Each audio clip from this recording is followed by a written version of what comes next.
बोलिए श्रीमन नारायण भगवान की जय। बोलिए श्री भक्तवत्सल भगवान की जय। बोलिए श्रीमद् भागवत महापुराण की जय। भक्तजनों, जिस प्रकार पिछले सत्र में हमने भगवान के नरसिंह अवतार के बारे में जाना, श्री हिरण्याकश्यप की किस प्रकार मृत्यु हुई, श्री जय विजय का चरित्र जाना और प्रहलाद चरित्र के बारे में भी सुना। यहाँ प्रहलाद जी भगवान से कुछ प्रश्न करते हैं। भगवान से कहते हैं प्रहलाद जी कि भगवान, वैसे तो मैं 5 वर्ष का बालक हूँ, मेरी आयु 5 वर्ष की है, लेकिन फिर भी मेरा विवाह 5 स्त्रियों के साथ हो चुका है। अब कौन है वो 5 स्त्रियाँ? वो 5 स्त्रियाँ हैं मोह माया रूपी स्त्रियाँ। काम, क्रोध, मद, लोभ, ईर्ष्या, ये सारी हैं वो 5 प्रकार की मोह माया रूपी स्त्रियाँ। यहाँ प्रहलाद जी कहते हैं भगवान, मुझे इनसे तृप्ति प्राप्त नहीं होती। मैं भले ही इनको जितना कर लूँ, लेकिन मुझे इनसे तृप्ति प्राप्त नहीं हो रही। मैंने उनको छोड़ने का प्रयास किया, लेकिन मैंने छोड़ नहीं पा रहा। भगवान कहते हैं भोगों का उपभोग करने से कभी किसी को तृप्ति मिली है क्या? आँखों को हमेशा अच्छा दृश्य चाहिए, नाकों को हमेशा अच्छी सुगंध चाहिए, कानों को हमेशा अच्छा ध्वनि चाहिए, त्वचा को हमेशा अच्छा स्पर्श चाहिए। कोई मनुष्य अगर मान लीजिए जाए कहीं घूमने, वो अच्छी आप पिक्चर देख कर आए और फिर उसके बाद 2-3 दिन बाद आपसे कहे कि चलो यार बहुत अच्छा देख लिया, अब कुछ बुरा दिखाओ हमें, कुछ डरावना देखना, ऐसा कोई कहता है? नहीं कहता। किस दिन आप बढ़िया अच्छा भोजन बना रहे हैं, उसकी सुगंध आपकी नाक तक पहुंच रही, तो कहते हैं हाँ बढ़िया अच्छी सुगंध आ रही। किस दिन कोई कहता है कि मुझे नाली के पास ले जाओ, मुझे गंध सूंघनी है, ऐसा कोई नहीं बोलता। सुख, हमेशा मनुष्य को सुख चाहिए। कोई मनुष्य ऐसा बोलता है क्या कि उसका सुख के जीवन चल रहा है कि अरे यार अब बहुत सुख के दिन देख लिए, अब थोड़ा दुख के भी दिन दिखाओ भगवान? नहीं बोलता।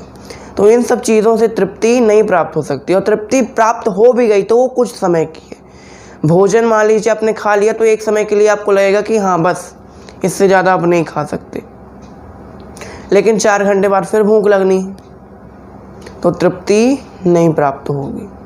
मान लीजिए आपको कोई चीज़, कभी कभी कुछ संत कहते हैं कि उस चीज़ को, कभी किसी चीज़ को अगर छोड़ना है तो उस चीज़ को इतना करो कि उसको मन भर जाए। ऐसा कभी नहीं होता।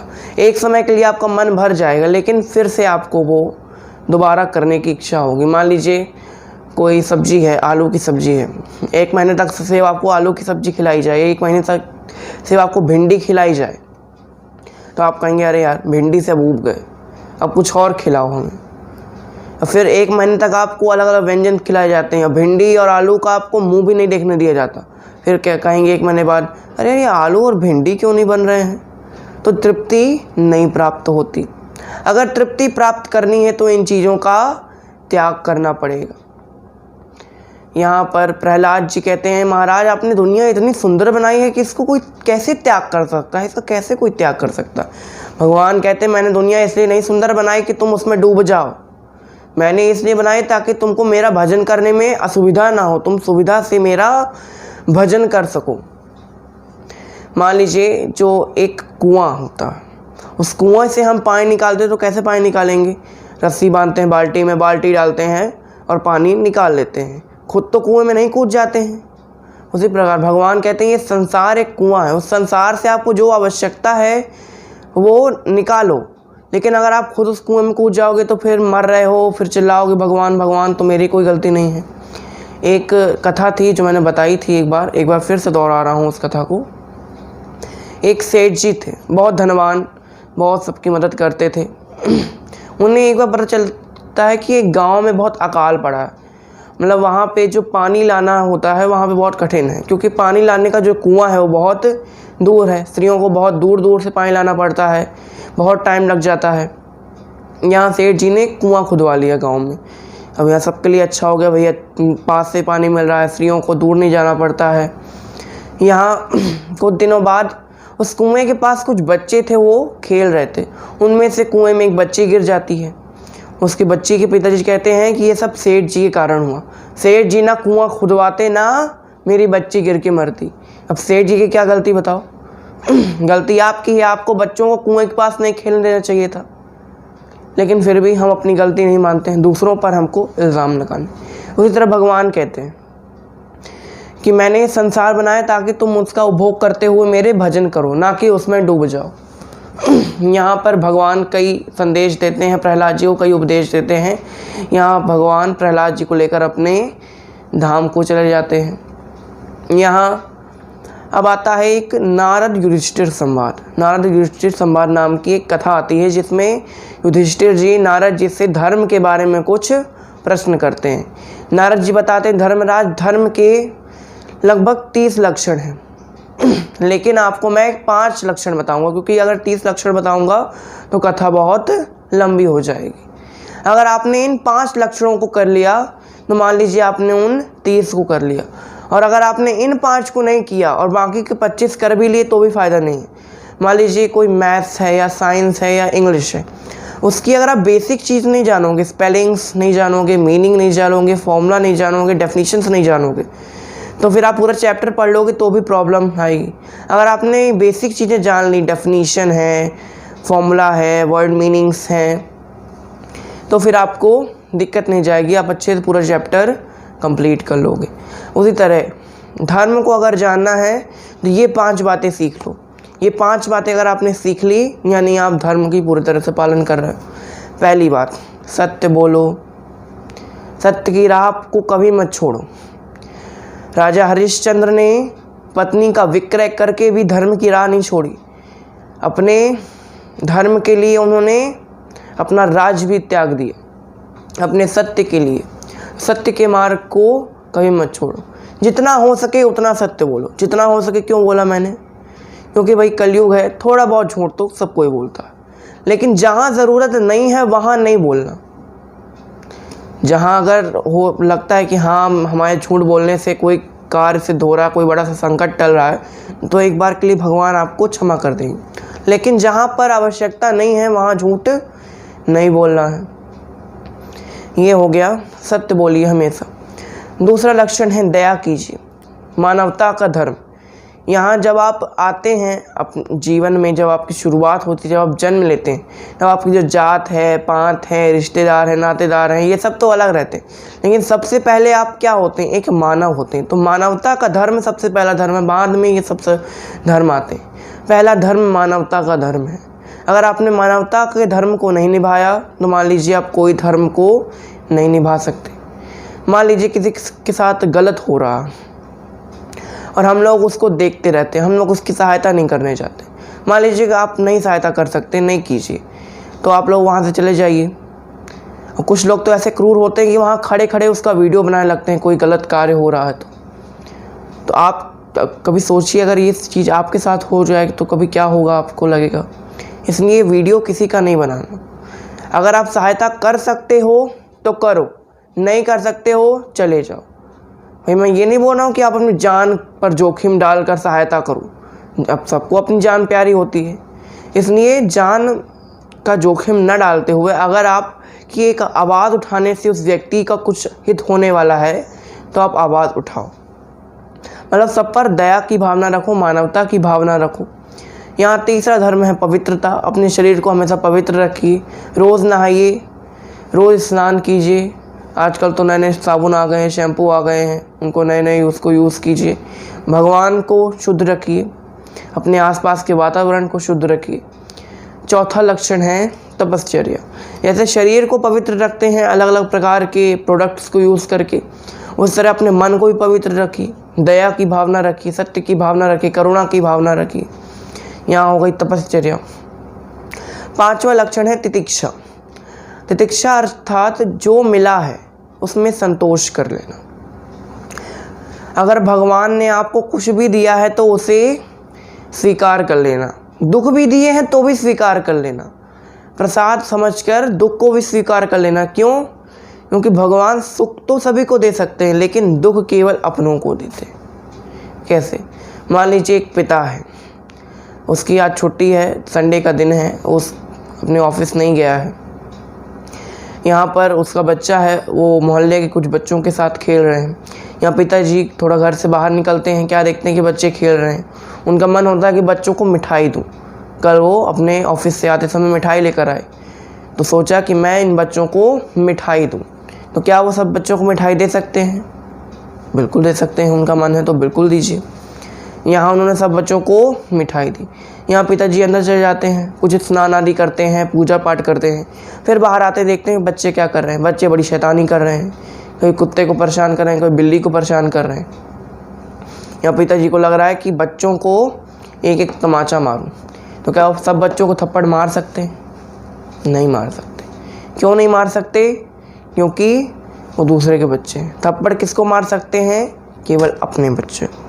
उसी तरह भगवान सुख सबको दे सकते हैं, सुख रूपी मिठाई सबको दे सकते हैं, लेकिन दुख रूपी थप्पड़ केवल अपने बच्चे को देते हैं। और ऐसा नहीं कि थप्पड़ हमेशा देते हैं।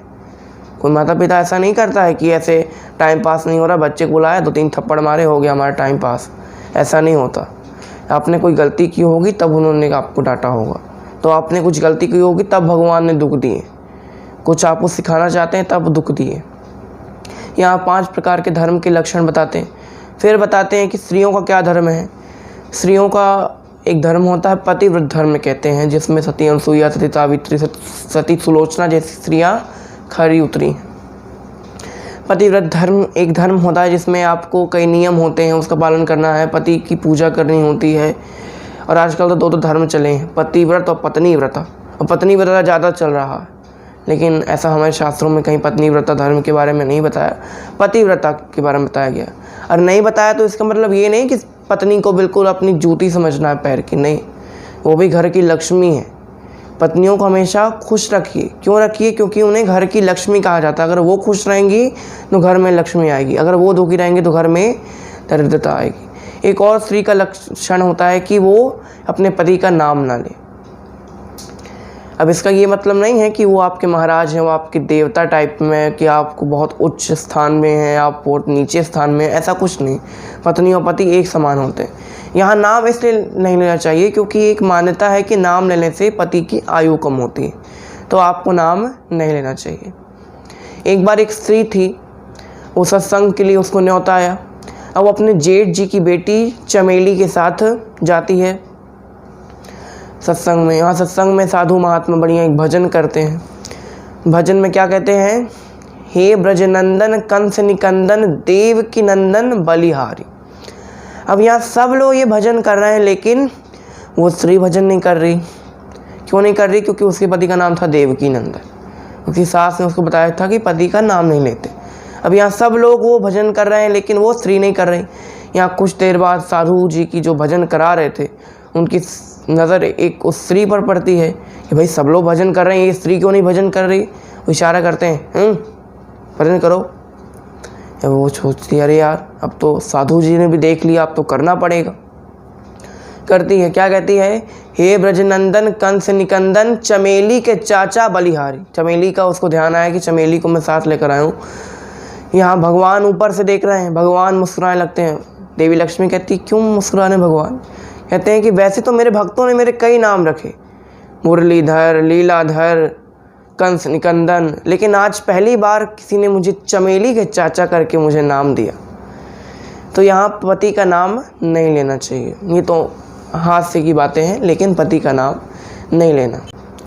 अब यहाँ राजा परीक्षित सुखदेव मुनि महाराज जी से पूछते हैं कि महाराज दान के बारे में मुझे बताइए। सुखदेव मुनि महाराज जी कहते हैं देखिए महाराज, दान कब करना चाहिए, कैसे करना चाहिए, किसको करना चाहिए, अब मैं आपको ये बताने वाला हूँ। दान कब करें?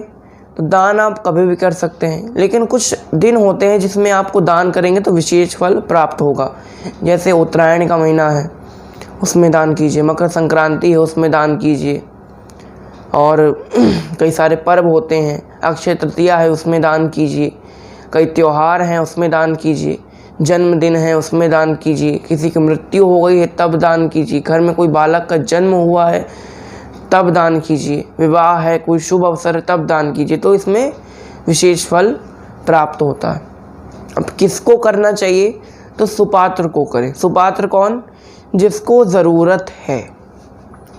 हम लोग किसको दान करते हैं? जिसको पता है कि कभी हमको ज़रूरत पड़ी तो वो हमारे काम आने वाला। जैसे मान लीजिए हम किसी गरीब व्यक्ति के यहाँ जा रहे हैं, शादी है, तो क्या कहेंगे? हो गया 100-200 रुपये रखो लिफाफे में, बहुत ज़्यादा ज़रूरत नहीं है, दे दिया। किसी अमीर व्यक्ति के यहाँ जा रहे हैं तो क्या, ये अभी गिफ्ट ख़रीदना है, गिफ्ट रैप कराएंगे, अच्छा बढ़िया रिबन वगैरह लगाएंगे, बढ़िया अच्छा कोई किचन सेट वगैरह देंगे। तो लेकिन ज़रूरत किसको है? ज़रूरत है गरीब को। तो आप गरीब को नहीं देकर अमीर को दे रहे हो, जिसको ज़रूरत नहीं है। तो जो अमीर है वो कुपात्र है, जो गरीब है वो सुपात्र है।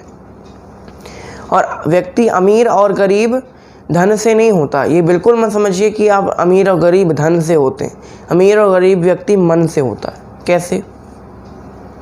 एक बार एक महिला थी, उसके पति की कई सारी फैक्ट्रियां चलती थी, कई सारे संस्थान चलते थे, कई सारे बिजनेस चलते थे, बिजनेस कंपनीज थी। तो वो स्त्री बढ़िया अच्छी साड़ी पहनकर, बढ़िया सज धज कर एक बड़ी सी साड़ी के मॉल में पहुंचती है। बढ़िया अच्छी सी इनोवा वगैरह गाड़ी में, लैम्बोर्गिनी गाड़ियों में आती है, बढ़िया उतरती है, अच्छी सैंडल वगैरह पहनी हुई है, अंदर जाती है मॉल की।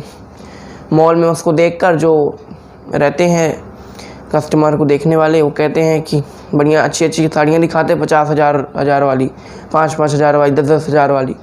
अरे अरे नहीं नहीं, इतनी महंगी मत दिखाओ, 100-150 वाली दिखाओ, मेरी नौकरानी की बेटी की शादी। वहीं रिक्शा में आई हुई एक साधारण सी महिला वहीं आती, उस बड़े से मॉल में। एकदम साधारण सी साड़ी पहने हुई है, साधारण सा मेकअप है, बस बिंदी चूड़ी बस ऐसे पहना हुआ है, साधारण सी चप्पलें हैं। अंदर आती है, कहती है इस मॉल की सबसे महंगी साड़ी दिखाओ क्योंकि मेरी मालकिन की बेटी की शादी। बताइए, अमीर कौन है और गरीब कौन है? जो गरीब और अमीर व्यक्ति धन से नहीं होता, अमीर और गरीब मन से होता है। तो धन आप उसको दीजिए, दान उसको कीजिए जिसको ज़रूरत है।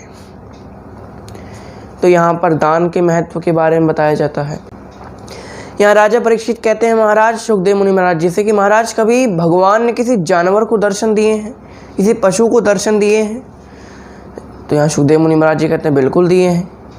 त्रिकूट पर्वत पर एक गजेंद्र नाम का एक हाथी रहा करता था, मतवाला हाथी था, बहुत बड़ा हाथी था, बहुत सुंदर, बहुत श्वेत।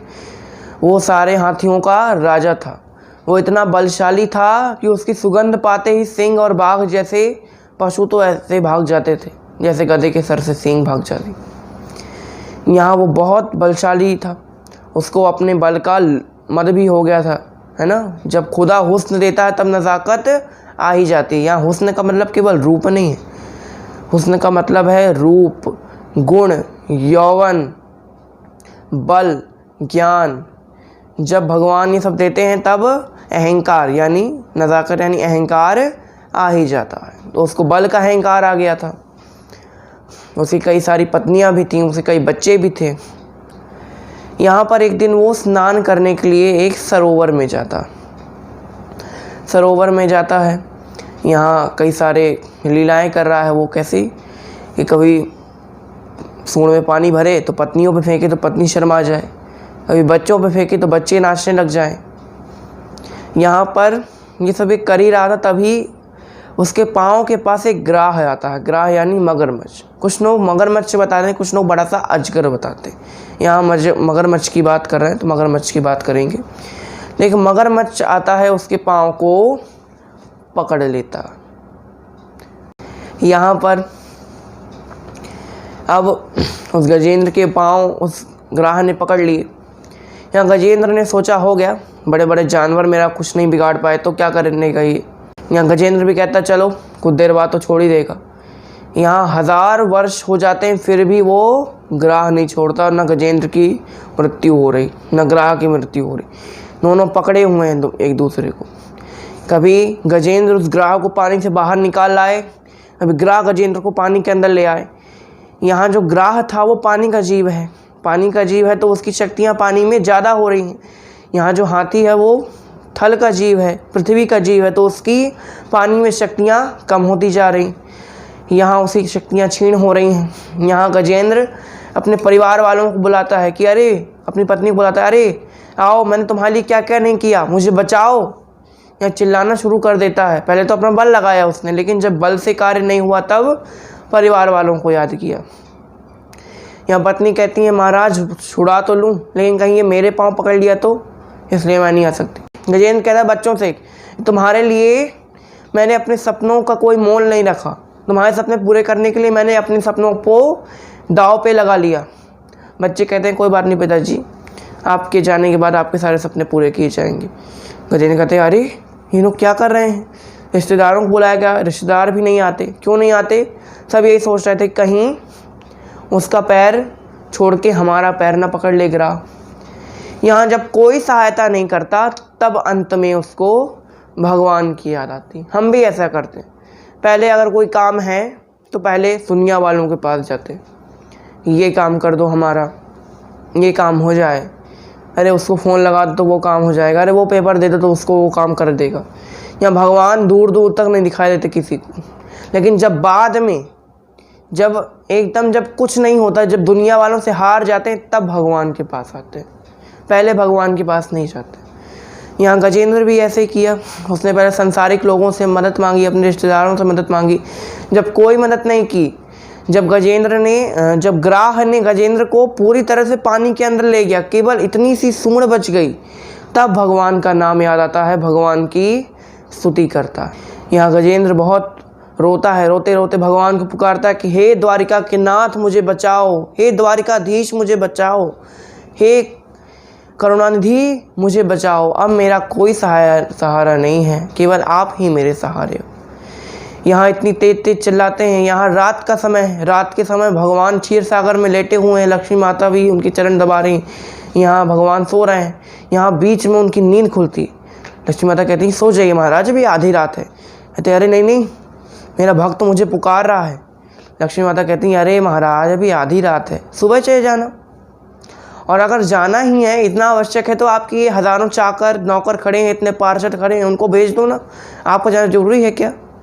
भगवान कहते हैं मेरा ऐसे ही वेद मेरा नाम करुणा सिंधु नहीं कहते, मुझे भक्त बुलाता है तो मुझे जाना ही पड़ेगा। यहाँ भगवान गरुड़ में उड़कर जाते हैं, उन्हें गरुड़ की गति भी धीमी लग रही, क्योंकि भगवान को भक्त बुला रहा है तो भगवान को जल्दी जल्दी पहुँचना है। यहाँ गरुड़ की गति भी धीमी लग रही, भगवान पैदल दौड़ पड़े, वहाँ गजेंद्र के पास पहुँच जाते हैं। देखते हैं कि गजेंद्र भगवान को पुकार रहा है। भगवान जैसे ही आते हैं उस ग्राह का शीश अलग कर देते हैं और गजेंद्र को मोक्ष प्रदान कर देते हैं।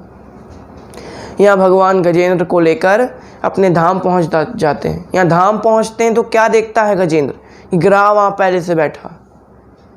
यहाँ गजेंद्र कहता है अरे भगवान, इसकी वजह से सारी रामायण हुई, सारी महाभारत हुई, और ये मुझसे पहले आकर बैठा है। भगवान कहते वैसे तो इसको नरक ही जाना था, लेकिन इसने मेरे भगत के पांव पकड़ लिए, तो इसको नरक कैसे मिले? यह राजा परीक्षित कहते हैं सुखदेव मुनि महाराज जी से, महाराज मुझे इन ग्राह और गजेंद्र के पूर्व चरित्र के बारे में बताइए, पूर्व जन्म के बारे में। इन्होंने ऐसा क्या कर दिया कि भगवान के पास आ गए? मान लीजिए तो कई बार भगवान को कई लोग बुलाते हैं तो भगवान सहायता अवश्य करते हैं, लेकिन असाधारण रूप से, मतलब अप्रत्यक्ष रूप से। लेकिन ऐसा क्या हुआ कि भगवान स्वयं आके इन लोगों को बचाया? भगवान कोई लीला रच सकते थे, भगवान कोई ऐसा चमत्कार कर सकते थे कि भाई इन लोगों को कुछ ना कुछ हो जाए, गजेंद्र मुक्त हो जाए, ग्राह को मृत्यु प्राप्त हो जाए, लेकिन भगवान खुद क्यों आए? सुखदेव मुनि महाराज जी कहते हैं राजन, गजेंद्र ना वो एक राजा हुआ करता था किसी समय। वो राजा हुआ करता था तो राजा बहुत वाचाल था। वाचाल यानी वो बहुत बोलता था, दिन भर बोलता ही रहता था। अब यहाँ जो लोग बहुत बोलते हैं वो लोग कुछ गलत भी बोल जाते हैं, एक दो मुंह से गलत बातें भी निकल आती। उनके गुरु जी ने कहा कि महाराज आप वैसे तो दिन भर बोलते रहते हैं, लेकिन दिन में एक समय निश्चित कीजिए जिसमें आप मौन व्रत धारण करें, भगवान की लीलाओं का स्मरण करें, भगवान में लीन हो जाए। ठीक है, राजन ने कहा शाम का समय मेरे पास फ्री रहता है तो मैं उसमें भगवान का स्मरण करूँगा, मौन व्रत धारण करूँगा। यहाँ राजा बैठे हुए अपने उद्यान में महर्षि अगस्त्य आते हैं। यहाँ अगस्त्य ऋषि से राजा कहते हैं ऐसे, आ रहा हूँ ऋषि, आ रहा हूँ, रुकिए। यहाँ ऋषि सोचते हैं कि ये मेरी निंदा कर रहा है, मतलब मेरे को अनदेखा कर रहा है। लोग ऐसा करते हैं ना, मतलब जिससे आपको बात नहीं करनी है या ठुकराना है उसको, मतलब उससे बात नहीं करनी, उसको इग्नोर करना, तो क्या बोलते हैं, हाँ जाओ आते हैं थोड़ी देर से, रुको, चलो हटाओ। यहीं पे उन ऋषि को भी ऐसा लगा कि भाई राजा मेरे को इग्नोर कर रहे हैं। ऋषि ने श्राप दिया कि जिस हाथियों जैसे तुम बैठे हुए हो, हाथियों जैसी हरकत की है, उस तरह तुम हाथी हो जाओगे। यहाँ जैसे ही ऐसा कहते हैं ऋषि, वैसे ही राजा खड़े उठते हैं, ऋषि के सामने हाथ जोड़ लेते हैं, अगस्त मुनि की बहुत स्तुति करते हैं। यहाँ ऋषियों को क्रोध जितनी जल्दी आता है ना, उतना शांत भी जल्दी हो जाता है। यहाँ गुरु की इच्छा से ऐसा किया था। गुरु ने बताया ना कि आप एक टाइम कोई निश्चित कीजिए जिसमें आप शांत रहें। तो गुरु की अगर आज्ञा मानी तो अगर गलत काम भी हो गया तो कुछ ना कुछ अच्छा हुआ, और अगर गुरु की आज्ञा नहीं मानी और कुछ अच्छा भी करने जा रहे हैं तो गलत हो जाएगा। बोलिए श्री सद्गुरु भगवान की जय। यहाँ पर राजा बताते हैं कि मेरे गुरु ने ऐसा कहा था। यहाँ अगस्त मुनि कहते हैं कोई बात नहीं, अब यहाँ श्राप तो दे दिया, तो श्राप तो अमोघ है, अब तो टल नहीं सकता, लेकिन तुम्हारा जो उद्धार होगा ना, वो साक्षात श्रीमन नारायण ही करेंगे। यहाँ राजा ठीक है। यहाँ अब ग्राह कौन था? ग्राह था हुहु नाम का एक गंधर्व, उसका नाम था हुहु। यहाँ वो जल में रहता था, उसके परिवार वालों के साथ वो अच्छा आनंद बिता रहा था।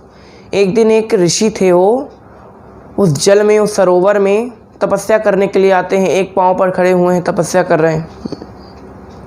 यहाँ पर गंधर्व के बच्चों ने कहा कि हमें कुछ आनंद दीजिए, हमें कुछ मज़ा करना है। गंधर्व ने कहा क्या करूं?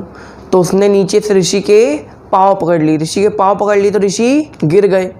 अब ऋषि गिर गए, उनका ध्यान भंग हुआ, तो श्राप दे दिया कि तुमने ये जो नीचे से पांव पकड़ने से जो ग्राह जैसी हरकत की है, वो तुम ग्राह हो जाओगे। जैसे ही श्राप दिया वैसे ही वो ग्राह बन गया।